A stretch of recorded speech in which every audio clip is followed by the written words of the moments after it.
संस्कृति। आज हम सब हैं अपने देश का 77वां गणतंत्र दिवस मनाने के लिए एकत्रित हुए। असंख्य बलिदानों और प्रयासों के बाद 26 जनवरी 1950 को भारत का संविधान लागू किया गया था। संविधान लागू होने के बाद हमारा देश गणतंत्र देश बन गया। आज हमें देश को आजाद कराने वाले महापुरुषों को भी नमन करना चाहिए। आप सभी को गणतंत्र दिवस की हार्दिक शुभकामनाएं। जय हिंद, जय भारत।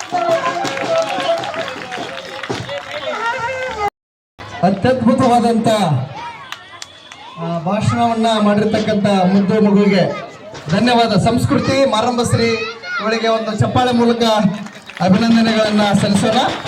ಹಾಗೆ ಗುರುಮಾಂತೇಶ್ವರ ಕಾನ್ವೆಂಟ್ ಶಾಲೆ